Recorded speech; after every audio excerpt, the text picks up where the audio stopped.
And we are live for another episode of First Strike. Before we start the show, I'm going to plug our sponsor, FaceToFaceGames.com, the number one place to get your Magic at the Gathering singles. Right now, the weekly special is up to 50% off select Modern singles. Definitely go check the website to see if there's anything that you need to finish your Modern deck. They might be on special right now.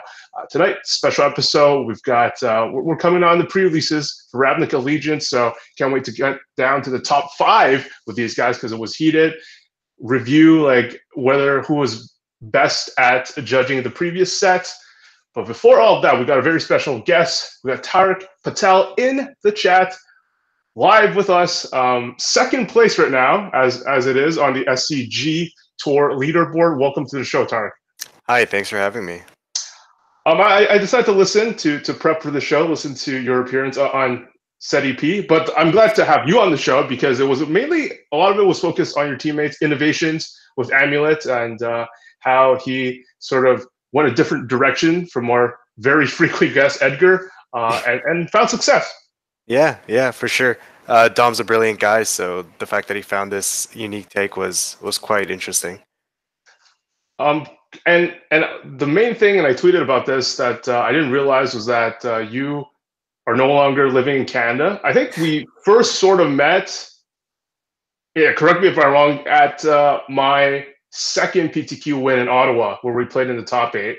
Yep. And then after that, when I first met you there, and I actually played poorly in the Abzan Mirror, but was lucky enough to beat you. I felt I remember making a few major mistakes that I regretted, but then I kept seeing you after event after event, and you doing well, performing well, and then seeing you with Edgar on different teams. And I just assumed you were like part of this Toronto thing all the way through, but you're not in Toronto anymore. No, I haven't been in quite some time. Yeah, 2015 is when I left last. Wow, that's been a while. So okay, let's go way back. Yeah. So around when we first played, where were you at in terms of competitive Magic? Yeah, so when we played, I was actually probably like the PTQ grinder back then. I was on quite a tear. I think when we played in the top 8 or top 4, whenever we played in Ottawa, I think that was like my 3rd week in a row of top 8ing PTQs. And then the next weekend, I think, was the last PTQ ever, if I remember correctly, in Buffalo. Ended up playing that one. I top 4'd that one, and I actually lost to Omar in the semifinals, and he went on to lose the finals. So that was the time where I was really grinding PTQs, and it took me I think 11 top 8s before I finally queued for my first Pro Tour. So that was me back then. How did you get into so you knew Omar then already? So how did you even get to know all of these good players in Toronto? Yeah, so actually, it's a funny story. Omar and I go way back. So before I started playing Magic, even 2004, 2005, I used to play Yu-Gi-Oh! I used to be a grinder in that game actually. And so was Omar at the time. A lot of people don't know this, but Omar is a GP champion or whatever the equivalent is in Yu-Gi-Oh. So I'd been in the scene, and I knew Omar for a long time. So when I came over to Magic, it was like, hey, I already know this guy, and kind of slid right in.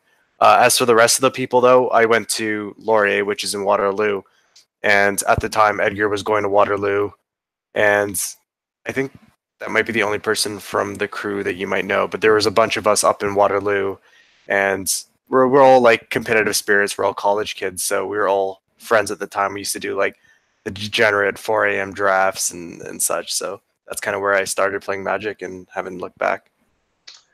So one of the cool things I think I heard from said show, is like, as we all know, Canada, the places that get the GPs are British Columbia, Toronto, Montreal, usually considered the 3 main centers for Magic in Canada.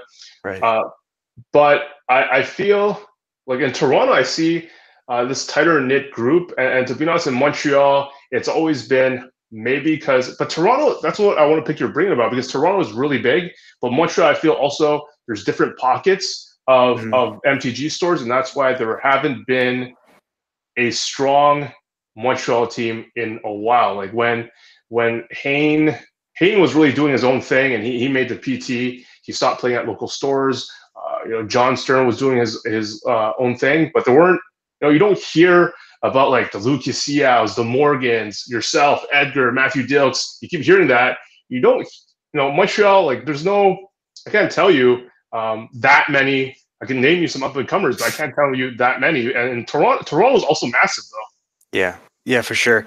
And yeah, I think you hit the nail on the head. I think a large part of it is because of the great work you guys do at face to face. You know, I'm actually kind of jealous that I don't live there anymore. You guys have these unreal, like every weekend they're like what 1Ks now, and every couple of weeks, every couple of months, you guys got these massive tournaments that you rent out venues for. And I remember back when you guys used to do that in Seneca, I believe, right? That's where it first started. So yeah, I really credit it a lot to the competitive scene you guys are fostering up there. Yeah, I think that's fantastic. Yeah, I think the Toronto store, it's like we host since it's just the Toronto crowd is really good because ever since we started the F2F series like 2 years ago, Mhm. we're hosting in a given year, we're hosting many tournaments across Canada, but we're almost hosting the exact same amount in Toronto. Like we'll Right. go like there's like a British Columbia one, Toronto. Next month it'd be like Montreal, but still one in Toronto. So you're right. You're right. We're really fostering this Toronto competitive scene, and that does make a lot of sense to me now. You get to see these people all the time. You get to see like I don't know, I'm just like name dropping people off the top of my head. Dave Goldfarb's the grinders Hmm. of the circuit. So wow, okay. So what have you? Do you think you've progressed a lot since then to have such a strong opening run here in 2019? Um, it's interesting you say that. I think through the years I've had so many missed calls. Like even I took about a 2 year break from Magic to go to school. When I came back, actually, my first event back, I ended up I was X1 going into the last two rounds of GP Toronto, and I thought I'd lock for top eight, but throughout some unfortunate circumstances, I ended up losing and just barely missing out in top eight. And throughout all that, you know, I've had near misses before in the past, but you know, you kind of had to keep a level head when you get some bad variants. So if I'm being fair, the flip side of it, when stuff finally gets to go right, I have to kind of also take it in the same vein, and I can't get too high when I do actually start hitting good cards and running hot. But I think honestly, I've been playing solid Magic for a while now, and this is just the good side of variants where nobody ever sees really the bad side, right? For every hot streak like this, I've lost countless win-ins to Pro Tours and top eights and the like. Just you don't get to see that stuff. Yeah, I love to hear that. Just like last year, it's like why can't Edgar stop winning? Like his hot Yeah, run for is sure. his streak is kind of crazy. So let's get down to your second place finish with your team, your deck list. How'd you come up with that deck? And let's just talk about your is it Phoenix deck a bit? Yeah, for sure. So actually, it was funny. Omar was the one that first brought up the deck to me. This was like right when Guilds of Ravnica was released, back in like October. No, probably not October, but like mid-November ish.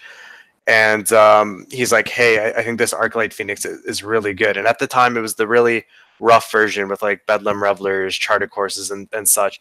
And even back then, just because nobody knew of the deck at the time, the deck was phenomenal. Like we had like something like an 80 something win percentage over time. I remember we took it into a PTQ like first weekend, and I barely missed out on top eight. I lost to Dredge and Spirits, and I got a bit unlucky, so we lost out there. But we continued kind of working on the deck, and Omar, for some reason, towards the end, as we were teaming closer to Columbus, he wasn't winning as much as we were before. So the night before, he kind of gave up on it and went back to trusty Death Shadow. And God bless him. Like he did really well throughout the event. You know, I have to give him huge props for how much winning he did. He played really tight. And that if you've ever played Grixis Death Shadow in Modern, it's not an easy deck to play. One bad scry, one error and cantrip, and you know you can punt away the whole game. So he came up really clutch. And then there's of course the fascinating talk of what we should do with KCI moving forward. So let's get your thoughts. Let's get your thoughts first. What do you think is going to happen? What do I think is going to happen? I think they are going to ban KCI. I think they should ban KCI. And for everybody thinking that I'm salty, is I play a lot of KCI myself. I played it for months and months and months and enjoyed huge success off it. But it's time for that deck to go. It's oppressive. It really like there's like half the format when I play KCI, they're not even matches. You know, they're just free wins, and the other half they're just so hateful that I don't feel like I'm playing Magic. Like when I sit across from Spirits, it's like, all right, I might as well just sign the match slip and go get lunch. Gun to my head, if I had to guess what happens Monday, I think they're going to ban KCI, and I hope they don't touch Ancient Stirrings and Faithless Looting, but I'm sure everybody has their own opinions on it, so I'm looking forward to seeing what happens. Okay, let's go to you first, Derek. Have you still been grinding with the deck online? No, I noticed right after the RPTQ, like I picked it up right after the RPTQ. I noticed that there was an uptick in other people playing KCI also in Canister's stream and asking around about the deck. And then I noticed a lot of success at the Invitational and at the SCG circuit. You saw a lot of KCI in the top 8 of the team event and quite a bit in the top 16 of the Invitational.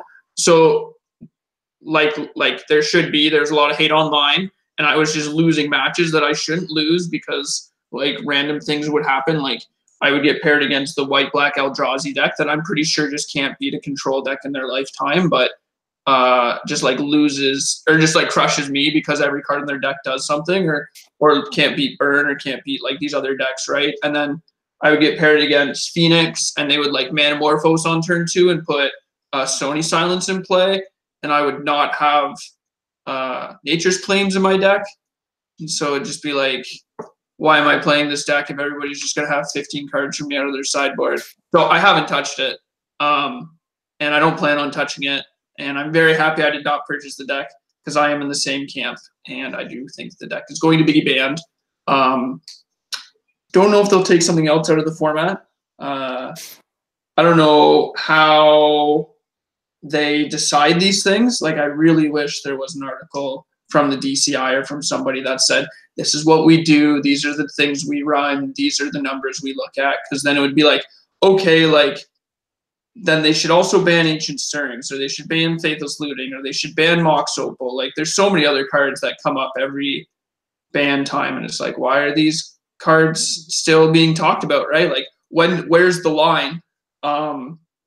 So yeah, I don't know. I think KCI has to go. I don't know what card it'll be. I don't know if it'll be KCI, if it'll be Trawler, if it'll be Opal. Who knows? Oh, let's talk to someone who's just recently bought the whole deck. Andy, what were your thoughts, and do you regret your decision right now? Do I regret my decision? Yes. I'm pretty afraid that it's going to get banned. And I thought it was the best deck when I bought it, obviously. And it has shown to be too good.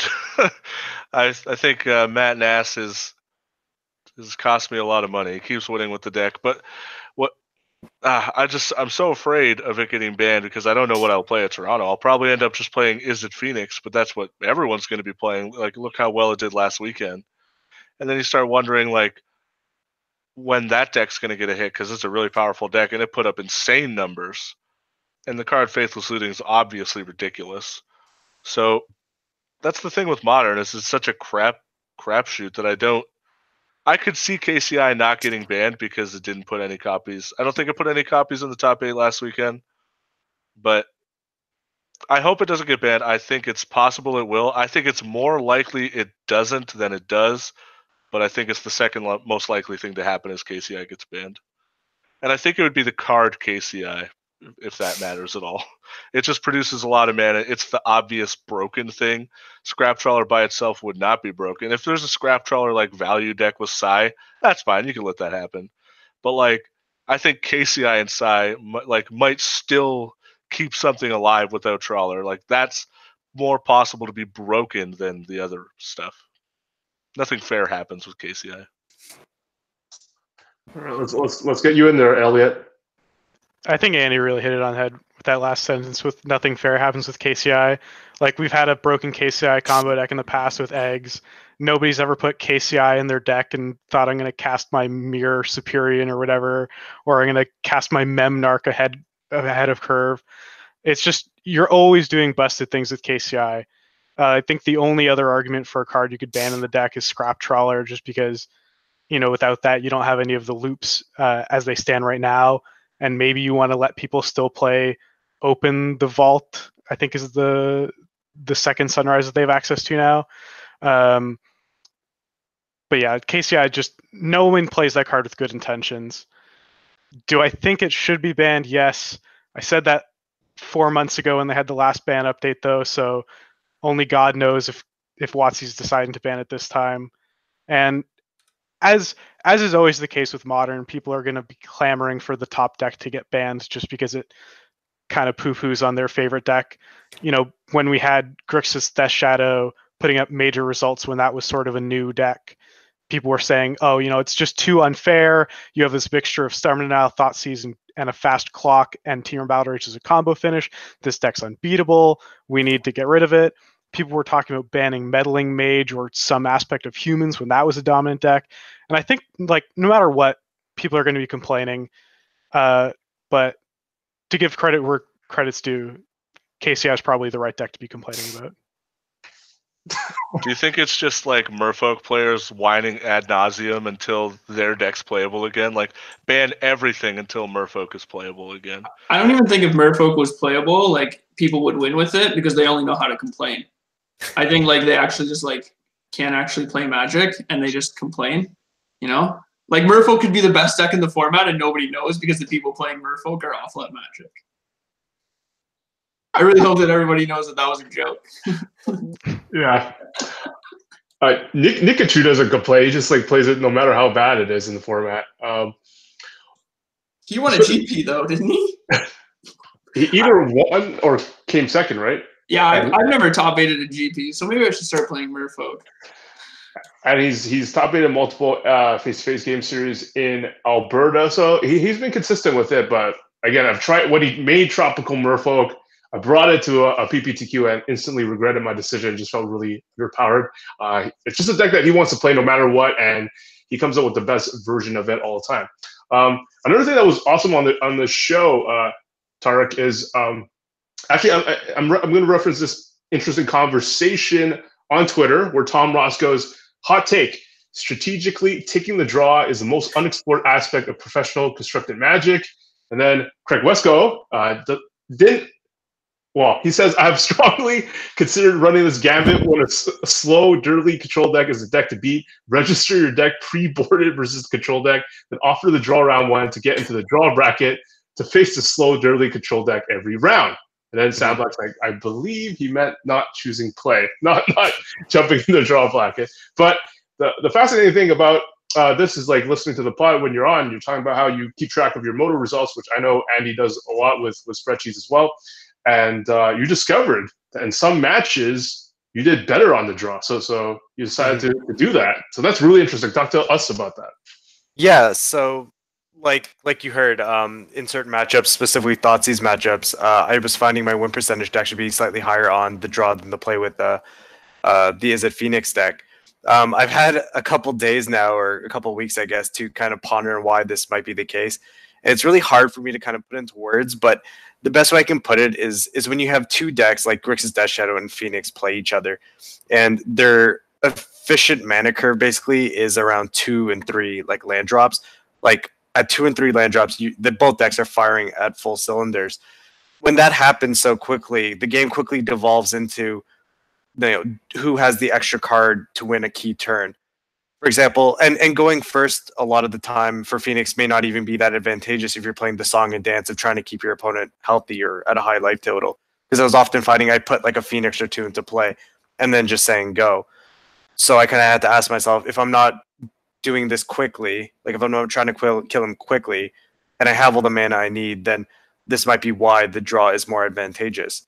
So my first thing was just to accept the data the way it is. I come from a very, heavy science background, and one of the first things they teach you is no matter how good your theory is, if the results don't line up with it, you have to throw away your theory even if you like it. So I at first just accepted it, and I took it multiple times throughout day 1 and day 2, and all my opponents were kind of like looking at me like I was just bad shit or something. But and then I did it in the top 8 with Nick Miller sitting next to me, and I didn't know he was listening, and I guess he tweeted it out when I did it, and that's what started this whole thing. But yeah, you just kind of got to trust the process and do the little things right, I guess, and it worked out. So I was undefeated against Death Shadow and Jund both days, so yeah, it worked out.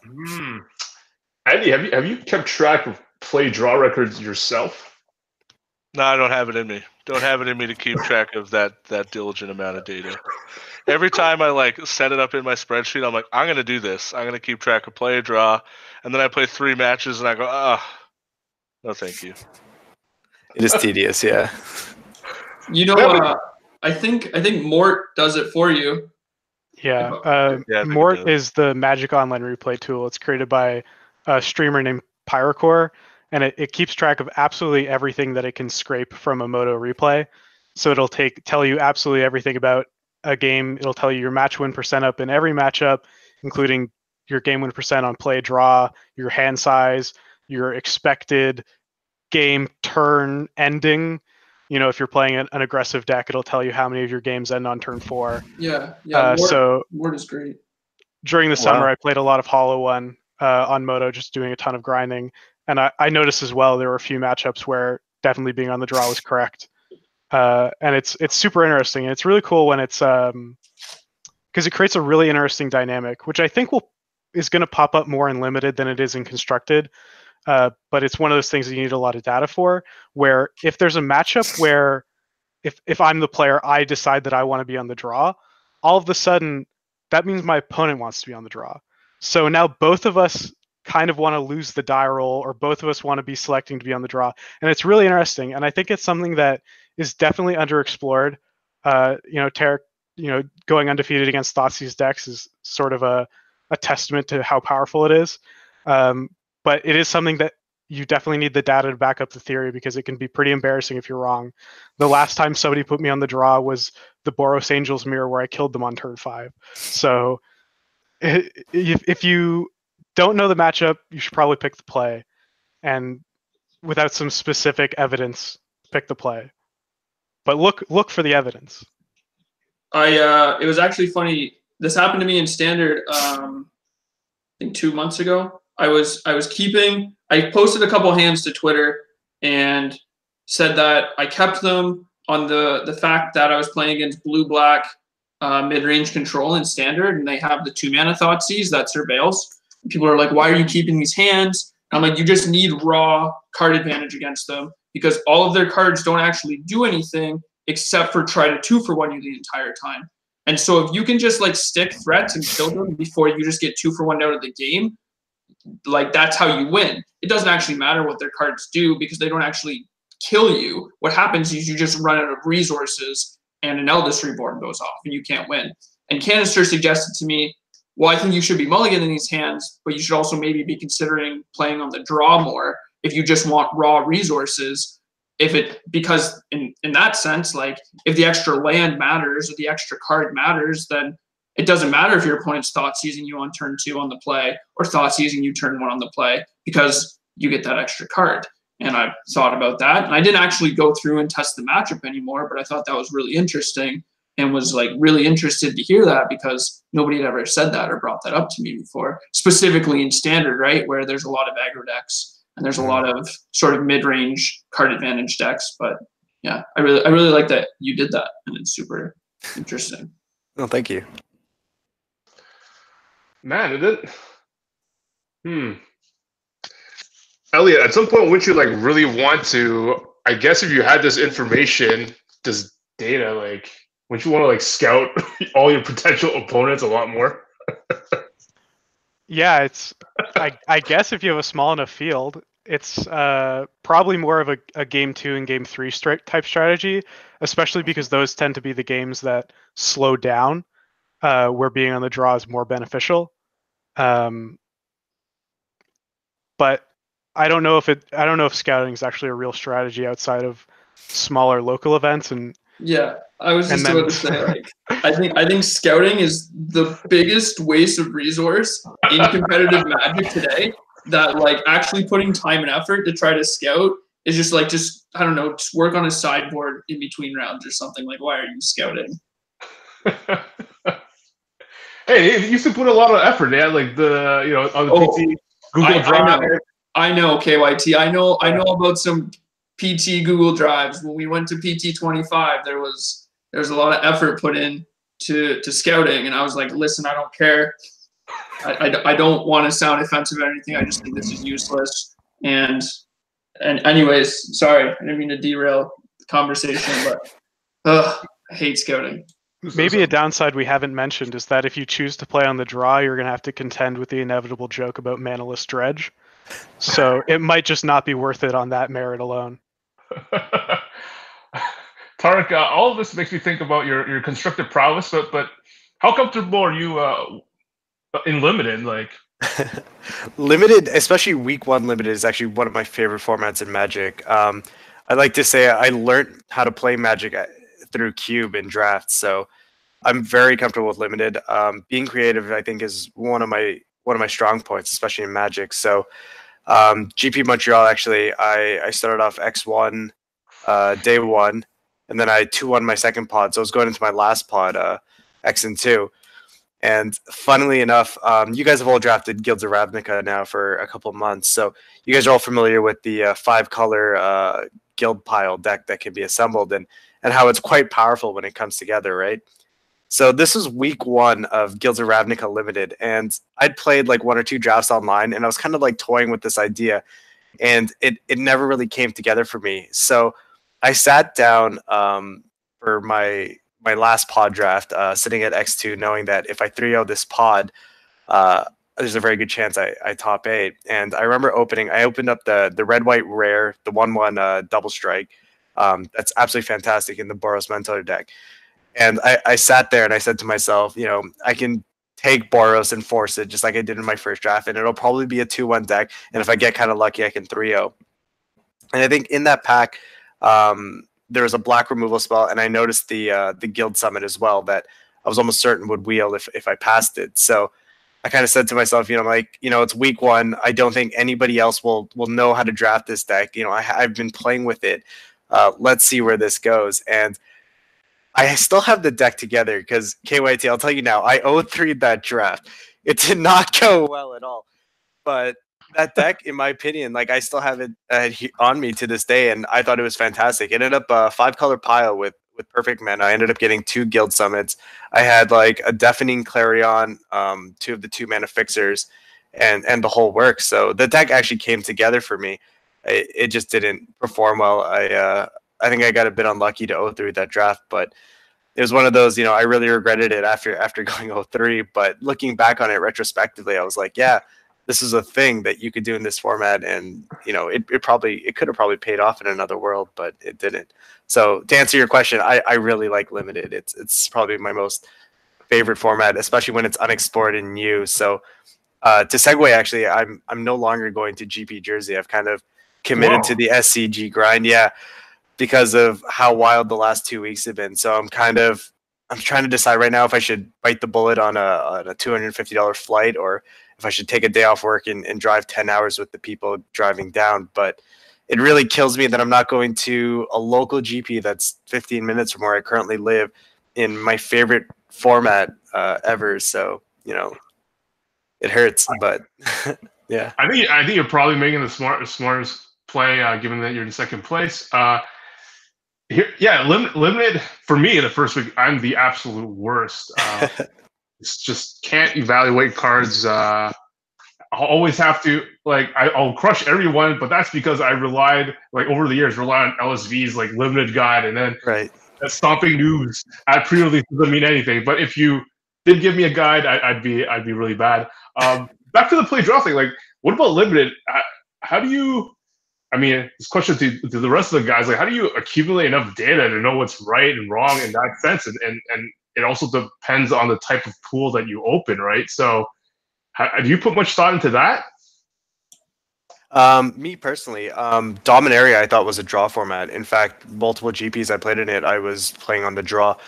For me, and I'll throw it to the other guys in a bit, but what it comes down to is when's the turning point of every game? Because if it happens relatively quickly, if there are enough matchups in a limited format that the turning point happens probably within the first, early game to mid game, first 5, 6, 7 turns, then I'll more than likely just take the play every time. But for anybody that's played Dominaria, there's a bunch of 1/3 bodies, and the game would often be pushed out to the mid and late game.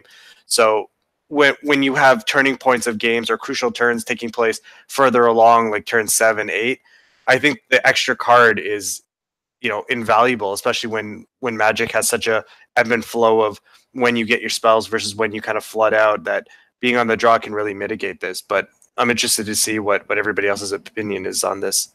I think that makes a lot of sense. Some formats are more subtle, Mhm. but some are super obvious, like the core set where you had Renown.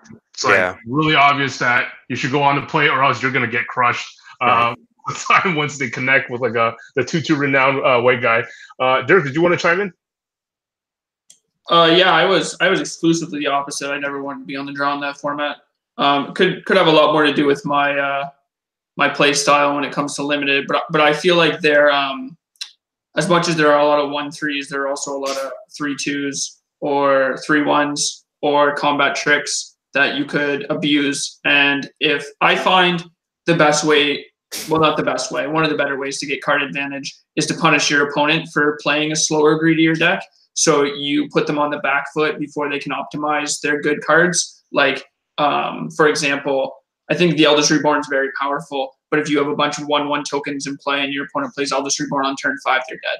And there's nothing they can do about it. And that's card advantage to me. So I find if I'm on the play, I want to be the beatdown. I want to be punishing my opponent. I want to make sure that if they put me on the play, they learn for next time that don't do that, because you'll get punished some amount of the time. And that's how I like to do it in limited in general. I think there's a lot of validity behind wanting the extra card, but I believe in limited that the majority of games come down to combat. So actually, sometimes the extra card doesn't do anything, because it's really hard for you to be a control deck or try to optimize that extra card. So to me, I think that you just want to be on the play.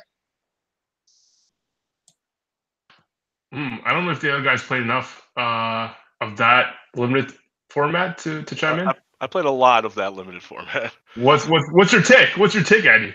It's completely depends on your deck, like what deck you have. So like there's specific cards that like mean you could take the draw more often. Like think of the card Fungal Infection. Let's say I have 2 Fungal Infections in my deck.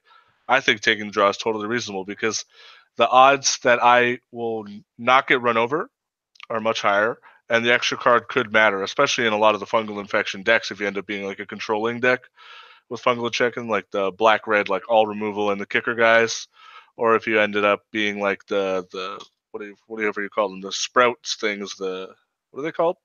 Saprolings. Saprolings, yeah. If you end up being the Saproling deck, then sometimes you're just going so far over the top it doesn't really matter. So those are the kind of things that I consider is like how likely the aggro deck of the format is to like be a fully functioning aggro deck, and depends on the synergy, right? In sealed, some of these aggro decks won't have all their synergies going, so you can afford to take the draw because their aggro cards are going to be mixed with non-aggro cards because you don't always get 23, 24 playable aggro cards. So in sealed, I like to take the draw, but it really depends on the build of my deck. If I have good cheap removal, I'll take the draw. If I have like some defensive creatures, I might take the draw because it's going to be harder to kill my opponent. I might want the extra card.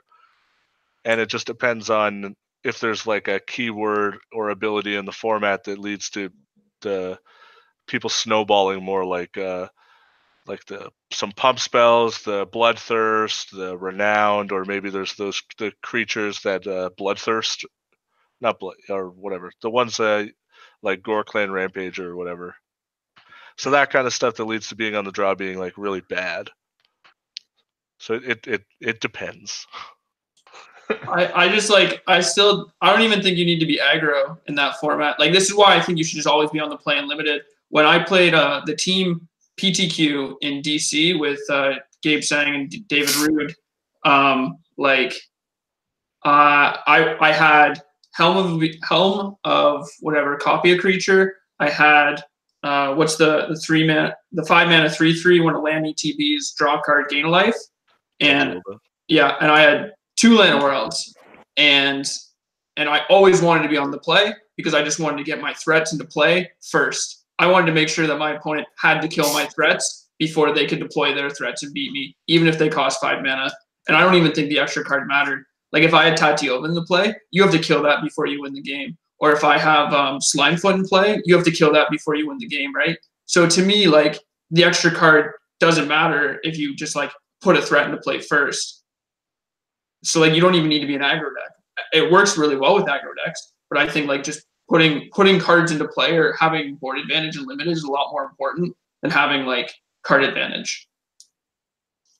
It sounds like your deck was so busted it literally didn't matter if you were on the player of the draw, to be honest. But like my deck was exceptionally good, but it was team sealed. So like everybody's deck is 2 or 3 levels higher than you would expect in a normal sealed format. So like maybe that warps it a bit. Like you want to be on the play more often because you can put your big bomby threats into play. But then you could also say, if I have so many bombs in my deck, I want to be on the draw, so I draw more bombs than my opponent. You know what I mean? If in theory you have the same equal amount of bombs as your opponent. But to me, just putting them into play and forcing your opponent to have an answer is a lot more important than to try to have the extra resource, because I think pressuring your opponent to answer your cards instead of like trying to play and answer their cards is a better game plan. Yeah, team sealed and draft are sort of different beasts when it comes to play draw. Like I would almost never take the draw in team sealed or draft. It really depends, but those two, I think in particular, I almost never take the draw. But in regulars like 6-pack sealed, I think taking the draw is totally reasonable. Like team sealed decks get busted, and same with draft. Good draft decks. That's when the aggro decks can be like very powerful and very fast and very punishing. So I agree. I wouldn't take the draw in team sealed. I think it's also very format dependent. Like if you look at this format that we're just coming off of with Guilds of Ravnica, even in draft, I think game 1 typically you should just take the play because there's the risk your opponent's on Boros. But the rest of the field going into game 2 and game 3, you're going to either be playing against blue-black, blue-red, or white-green or green-black, and none of these decks, aside from a particularly good Convoke draw from the green-white deck, are going to be killing you particularly fast. So if your deck is geared for the late game, you have a lot of expensive spells, and it's important for you to be hitting your land drops, then I think it's you're going to be advantageous to be taking the draw in those situations. You know, if you're the curve out green-white deck, not so much. If you're Boros, not so much. But if you have a dirty blue-black deck and you're playing, you know, either a mirror against a blue-red deck, then that's something you should be looking into if you think that it's more important for you than your opponent. Sure. Yeah. Sure. Like not in the blind though, right? Like yeah, in the blind because there's the risk of Boros. I would never. I think that in Dominaria there was no premier aggressive deck like we see in Boros now, where I think that it's pretty safe to be on the draw game 1. And this is something where, you know, you kind of look at your deck and you kind of know where if I just hit all my land drops, things are going to be smooth as butter, versus with an aggressive deck, you know, maybe you can afford to miss a land or two because you're going to be applying pressure. And it really just comes down to, is my deck capable of creating pressure? There were a lot of Dominaria decks where your only 2 drops were Caligo Skin Witches and G2 Chroniclers, which, you know, 2 drops. Those aren't 2 drops. Yeah, you know, so you were never being able to leverage being on the play. So you should just take your extra card, hit your land drops, and play your expensive good spells. But yeah, I agree with you. I agree with you wholeheartedly. I was just gonna say I think that's the perfect way to put it. Yeah. Yeah, and the big thing for me as well is I kind of touched on this earlier, where if your opponent wants to be on the draw, all of a sudden you want to be, is if your opponent selects to be on the draw for game 2, alarm bells should be ringing for game 3 of you probably want to be on the draw. You know, if you know, if your opponent's a complete bozo and red and is listening to me now and says, "Oh, I'm going to always pick the draw because Elliot's a genius," then, you know, maybe reconsider, maybe realize that being on the play is just good for you no matter what. But it's definitely something to be looking out for, is if your opponent selects to be on the draw. Yeah, at Montreal, I was on green-white, and this was Ravnica sealed. I played against at least one Demir opponent who put me on the play, and at least one Izzet opponent that put me on the play. And I think that worked well to their deck. I don't remember if I won or lost, but I do think going forward for the newer format, that's a sort of similar mentality, with Rakdos being the aggro, is if you're dodging Rakdos, maybe you should be going on the draw depending on your deck. But very new format. Haven't looked at a lot of the limited spoilers. But I generally like to be on the play. I think there's theory to being on the draw, just like in constructed, obviously. But I think if you're playing against me, please always put me on the play. If you want to draw your extra card, you can have it. That's fine with me. Even after hearing Elliot's reasonings, are you still always on the play type guy now? Or still to this? I think after Dominaria and playing through Dominaria, I have decided that I think I like to be on the play. And even if you offer me up, like that, it's probably like 80-20. So like 20% of the time I want to be on the draw. And it's like a very specific subset of sealed pools or draft decks. But for the most part, I want to be on the play. Because there are some decks where it's like, why are you going first with this deck? Like Andy said, like if you have 2 or 3 fungal infection, like I might be hard pressed to be on the play, but it really depends. I don't know. All right, let's wrap up the show with one of our most well-received segments, which is since we've ever started the show, which is our top 5 heading into the release of the next set. And I left it up to Twitter to judge the winner of the last one. Top 5 constructed picks from Guilds of Ravnica. And these picks were kind of embarrassing to read these, but Notion Rain, Chemist's Insight, Tagic, Legion's Edge, Assassin's Trophy, Ionize, Derek had Legion War Boss, Chemist's Insight as well, Pelt Collector, Playcrafter, and Assassin's Trophy. And Elliot had Pelt Collector as well, Legion War Boss, Aurelia, Exemplar of Justice, Doom Whisperer, Sinister Sabotage. I think Ben Feingrush criticized us by saying like no one won because no one had the visit. But after a bunch of votes, 10% voted for Andy, 31% for Derek, 59% with Elliot, and in our own private chat, we thought Elliot did the better job out of the 3. So congratulations, Elliot. You take round 1. Now we're going to round 2, and Tarek, I don't know if this is like your top list, but you had mentioned 4 interesting cards to be constructed. Yeah. So let's just say it is like, I guess, part of your top list heading into the release of the set, right? Yeah, for sure. I don't know if they're going to be the biggest impact cards, but they're the ones I'm most excited to play with. I think I had Wild Reclamation. I'm just looking at it now. Spot of Mayhem, Terramander. I'm probably going to butcher that one. I don't even know how to pronounce that either. It might be Terramander. And Theater of Horrors. Wild Reclamation. I was joking earlier. It's like those what do they call them in cube effects? The ones that double your mana. Like a mana flare. Heartbeat. Yeah, it's like a one-sided heartbeat almost if you have a mix of instant and sorceries. So that's probably the most excited one to kind of like brew with and see what people come up with. Spawn of Mayhem. I want to play black-green splashing red going forward, and just that 3-mana 4/4 flyer that also gets bigger over time, especially in the late game, is like just an insanely valued and an aggressively costed creature. So I'm excited for that in standard.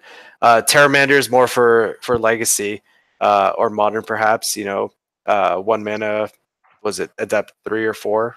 I think it's 4, right? So 1 mana 5/5 flyer potentially in the mid to late game. I think that has huge potential there. Theater of Horrors, Outpost Siege. We've seen this card time and time again in standard, and it's always been around in some capacity. And this one has a memory attached to it, so I could definitely see it being almost broken if people find the right enablers, right decks for it. So that's my top 4, and I don't really know if I have a 5th one yet. Maybe the Angel of Grace card, but I have to look more closely.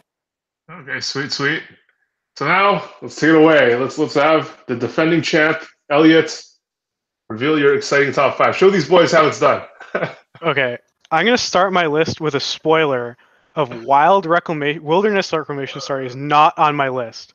I think that it's like 50-50 to be the most busted card in standard that gets banned or do absolutely nothing.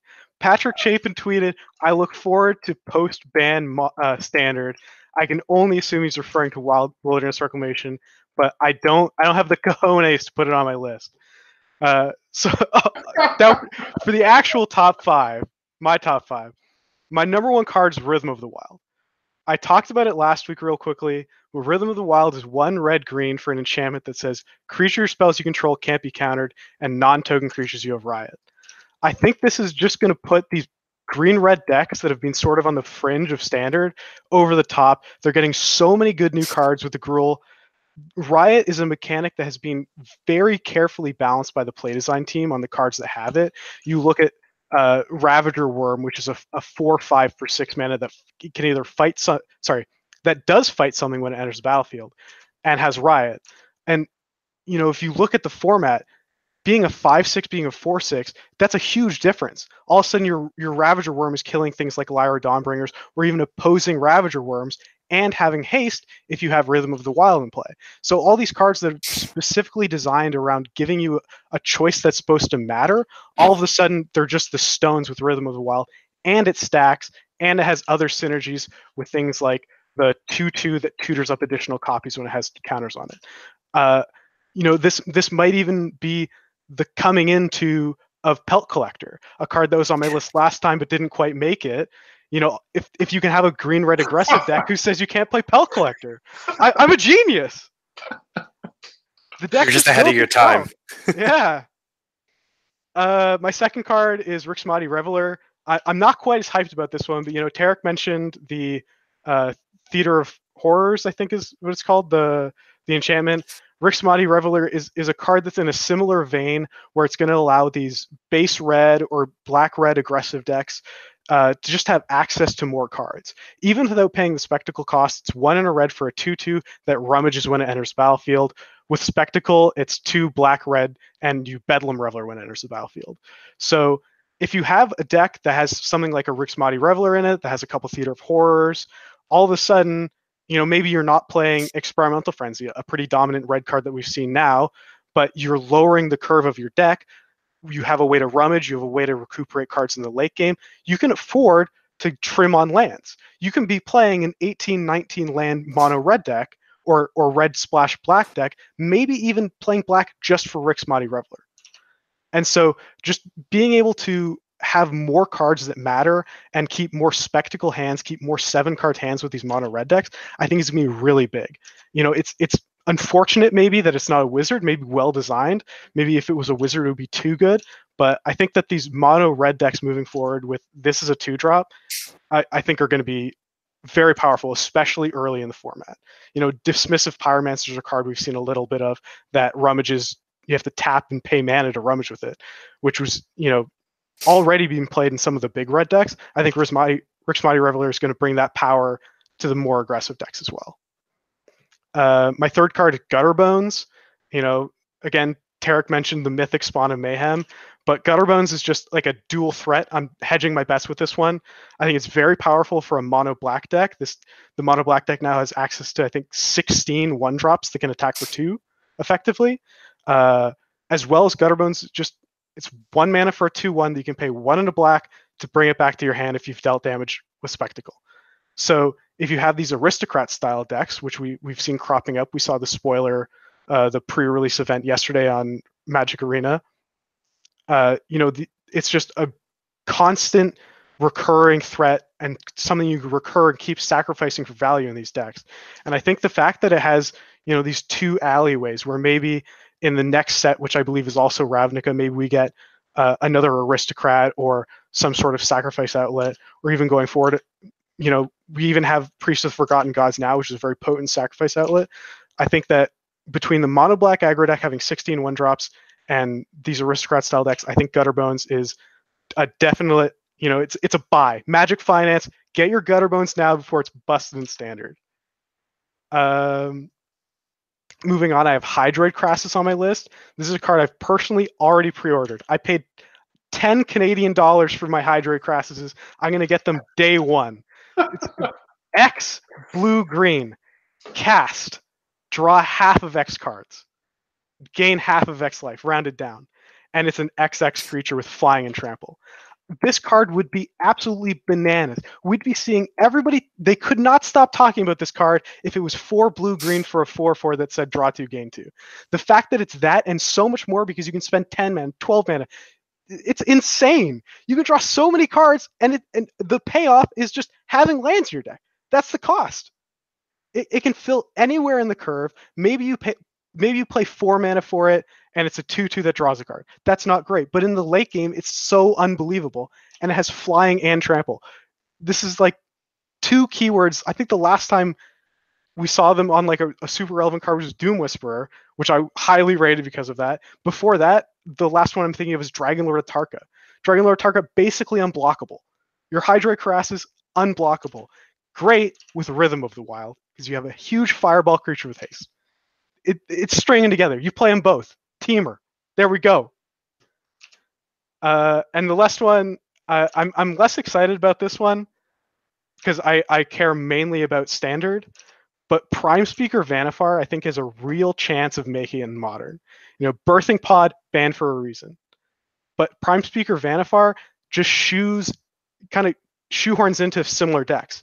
We see like Devoted Druid combo decks now that can just play Prime Speaker Vannifar. And both Devoted Druid and Prime Speaker Vannifar, their weakness is that you need to be able to untap with them to be able to do anything. Well, we have Lightning Greaves in the format. We have Chord of Calling in the format. We have now 8 payoffs that reward you for playing these cards that kind of cheat on giving your creature haste. And with Prime Speaker Vannifar, you have the potential for a turn 3 kill. Or with Lightning Greaves on turn 2, turn 3 Prime Speaker Vannifar off of Mana Dork, you have a turn 3 kill off of just a single 1-drop. And what's amazing to me is these decks don't have to play bad cards. A lot of the times when you think of these like tutor toolbox style decks, you end up playing bad cards to enable the combo. But the Prime Speakers Vannifar chains that I've been seeing are playing things like Scrib Ranger and just cards that aren't overly embarrassing, because Scrib Ranger at the end of the day is just a Mana Dork when you have another Mana Dork in play. So when your deck has like a Critical Mass, you're playing like 12 Mana Dorks in the Scrib Ranger, it's just a 13th Mana Dork. So it's not the most embarrassing card. And then, you can, from a 1-drop with the power of Scrib Ranger, go all the way up to Kiki comboing your opponent. So I think that, this has a real chance in Modern, and it's not like it's a 0 in Standard. Huey Jensen's been streaming for the past 2 days between the event today and the event yesterday and today, is a Bant Pod deck with Vannifar, turning 2 drops into Exclusion Mage and Detention Deputy, turning 3 drops into Shalai and Conclave Cavalier, turning that into a Lyra or a Biogenetic Ooze. And, these chains exist even in Standard, so I think it could be a real contender. And Vannifar is just one of those cards that gets better the more cards are in the format. So look for Vannifar, keep it in the back of your mind when the next set comes out, and the set after that. As long as Vannifar is in Standard, all of a sudden, something like a Bounding Crassus or Pestermite is going to be a lot better. And, in Modern, anything can happen. I think it has the potential. So that's my top 5. I think I'm going to go 4 for 5. I'm going to do the same as last time, and pre-order the cards now. That's all I got to say. Aurelia was on my list last time. I pre-ordered them in top 16 to GP. So get your Hydroid Karass. Oh my god. Derek, go ahead. Oh, okay. So I'm going to be a little bit calmer about this one, simply because I'm just not really as excitable, I guess. My first one is Lavinia, Azorius Renegade. I don't know how popular this card will be in Standard. I think it will see some amount of play, although I'm not sure where. I just think the card has a powerful effect. I do think it's really good for Modern and Legacy. It's sort of well costed. It's a 2/2 for 2. Has a very powerful sort of Gaddock Teague effect, and is a human, if I remember correctly. So yeah, it's a human soldier. Like, what else could you want? To me, this is just a really good card. You can't really go wrong with it. Good rate, good ability. Second one is Judith. Of the majority of decks I've seen so far, or of the decks I've seen so far, the majority of them have been red-black aggro, and I think that's because it's one of the week 1 easiest decks to build. And I think Judith just slots into that deck so well. It really holds its own place with pumping your other creatures by having an ability when it comes into play. It 3 mana, so it's not really restrictive on what it does, so it's a good rate. And it has a really relevant ability up to the point where people start playing, I think it's Cry of the Carnarium.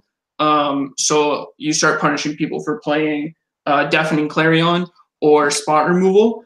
And I think that this card will shape the format for the first couple weeks until people really start to adjust. My third card is Skargan Hellkite. This card is very underwhelming when you first look at it. I think that it's not really the explosive, this card's going to break the format kind of card. It's more of a mid-rangey, this is the top of your curve.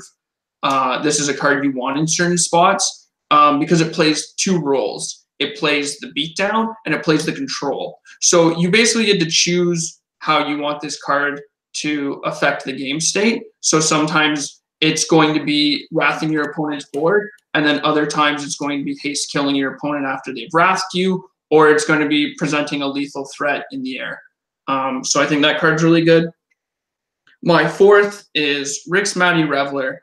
I think that when Elliot talked about it, he sort of just grazed the surface of this card because I don't think this is going to be in an aggro deck.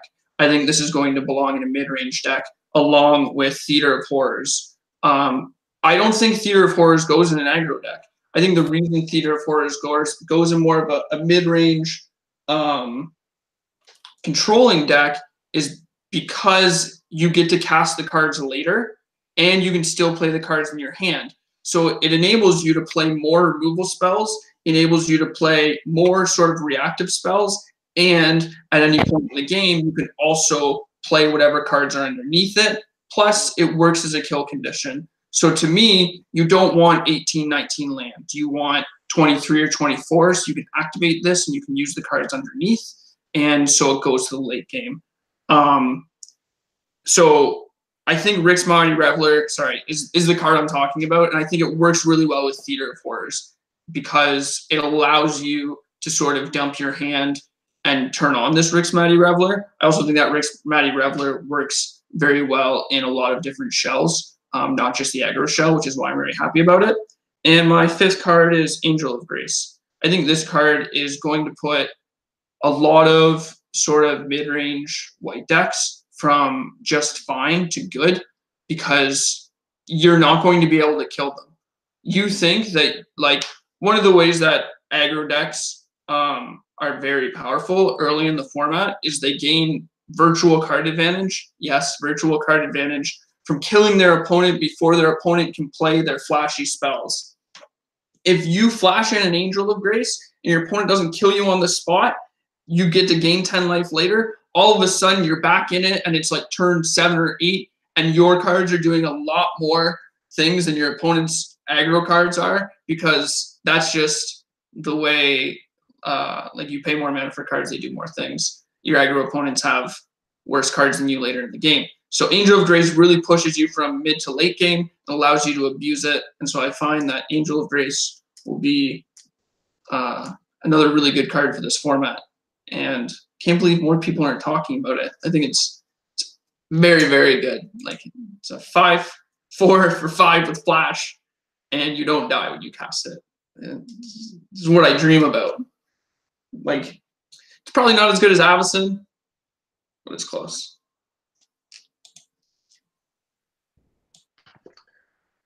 All right, we're down to you, Andy. But first, tell us what happened to your first list, like. All right, you look at the card Tajik and tell me in a million goddamn years you thought it wouldn't see play. It has more lines of text than I care to read, Car. And nowhere did it see play. I think, and Notion Rain, who knew? Divination's still bad. All right, redeem yourself. Let's go. Well, I don't even know where to start, Car, because this list is just hot fire. So first, I'll start with the card that no one mentioned.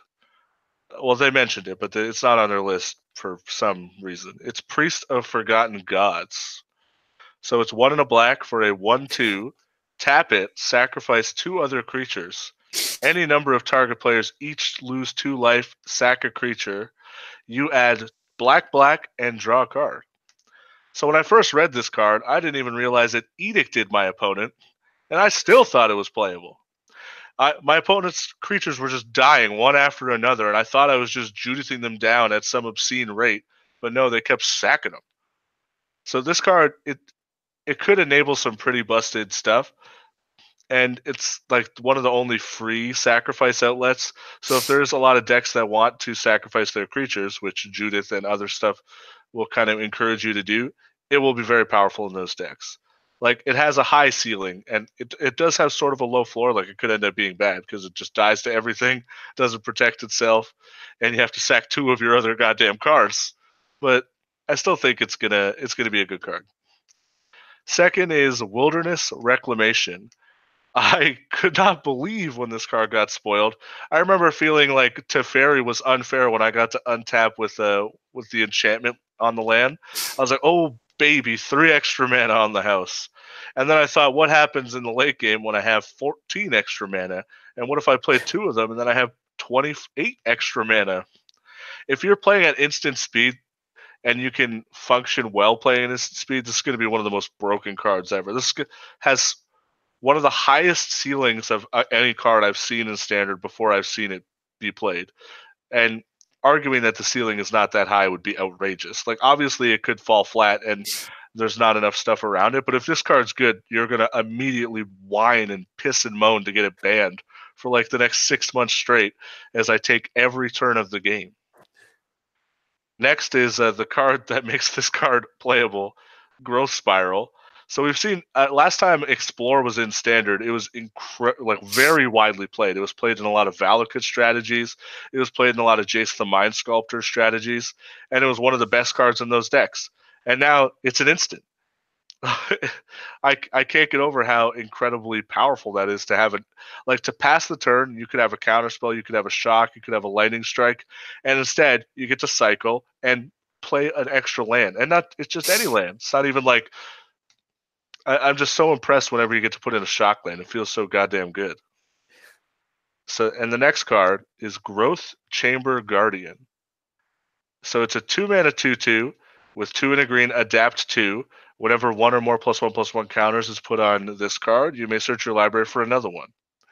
So the reason I think this is going to be good is because we've seen black-green and other kind of mid-range green strategies be pretty good lately. And then, like, they play garbage cards like Merfolk Branchwalker and whatever that one, Wild Growth Walker. Like, Merfolk Branchwalker is one of the worst cards I've ever seen people register time and time again. And this card will draw you a card a lot of the time and will kill people faster. And it's just a better card. The only reason you could play Merfolk Branchwalker is because you needed to gain life against some decks with that Wild Growth Walker. It's the only reason that goddamn thing was playable.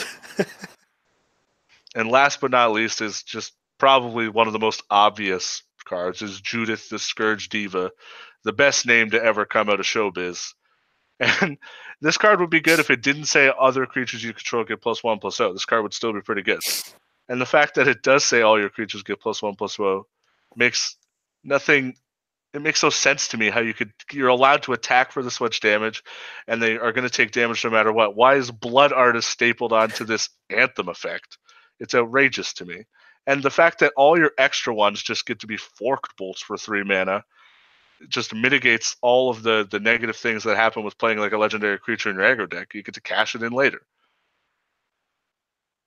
Those are my top 5. Thanks for coming to my TED Talk. We're going 5 for 5 this time, boys and girls. I don't know. P. Sams, if you want to weigh in on which of these 3 has the better list, let me know. And listeners can let us know. All right, let's wrap up the show. Let's end the show. Tarek, actually, I think, Matt, it's good to not only see you on the leaderboard, but before it just seemed inconceivable for anyone that is, well, now that you're living in the US, it's easier for anyone in Canada to grind the SCG. But now I'm seeing, like, I'm looking at the leaderboard now, there's just so many names that I recognize that are Canadians. But you have the luxury of being able to travel to many things and keep your top 2 status or top 5 or however. Yeah, for sure. Yeah, I hope to keep it up in Indianapolis next weekend, so you'll see me there. Cheer me on. Oh, for sure, definitely. And I just feel the Magic Fest, I mean, GPs, has that affected, has the change affected how much you want to go participate to one of these things? Yeah, to be honest with you, I'm not 100%. I don't think even Wizards has announced what the changes are.